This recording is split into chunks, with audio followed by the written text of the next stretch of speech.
Comme tous les mercredis, Patrice, bonjour, j'imagine qu'on va manger du canard.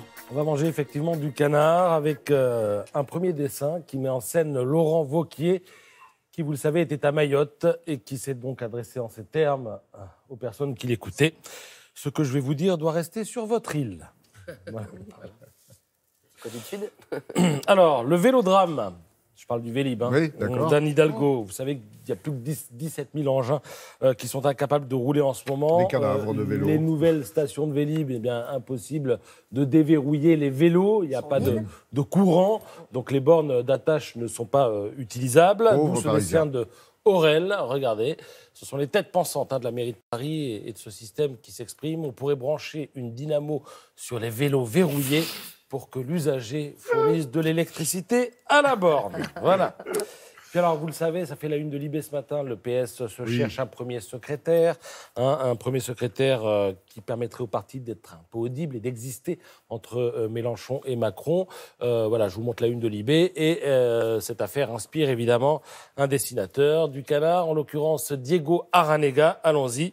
En termes d'audience. Oui, non, ce que je voulais vous dire quand même, il faut quand même que je vous dise qu'il devait y avoir un débat hier et qu'il a été reporté à cause du match PSG-Real. D'où ce dessin, en termes d'audience, ça aurait été une boucherie. Restons plutôt sur la bonne impression de nos 6% de... Ah non, 6%, c'était à la présidentielle. Voilà pour la fournée du canard enchaîné ce matin. Alors, c'est une drôle d'histoire que nous raconte maintenant le journal La Croix. Ce matin, ça va intéresser Béatrice. Ça se passe au Musée des Beaux-Arts de Gand, donc en Belgique, en janvier dernier, et proposer une collection de 24 tableaux, des tableaux modernes, russes, des œuvres qui sont inconnues en Europe, mais quand même des œuvres qui sont signées Malevich, Rodchenko, Kandinsky, donc ce sont quand même des gens qui, oui, c'est Russie, mais des gens qui s'arrachent quand même à grands coups de millions d'euros dans les salles de vente. Et alors, bon, les marchands d'art sont appâtés par l'affiche, donc ils vont voir, et puis les historiens du modernisme russe se déplacent aussi, ils regardent, et puis ils reviennent en disant...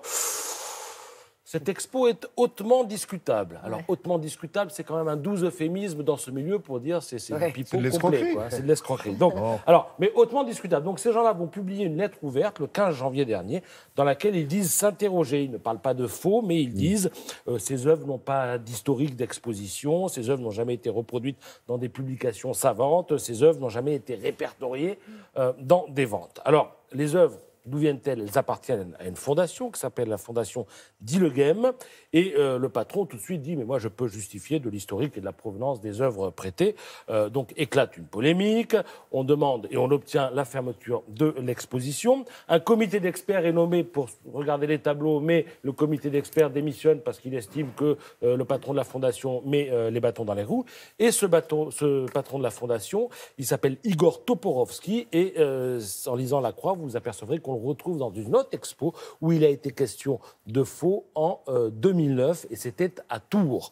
Donc voilà, la morale de l'histoire, c'est que si on vous propose un bon petit tableau moderniste et russe, méfiez-vous, faites-le expertiser en ce moment. Non, le dossier est passionnant et puis il montre aussi qu'en ce moment, il y a pas mal de faux russes qui semblent circuler en Europe. Voilà. Merci d'avoir mis le doigt sur cette affaire de Gand.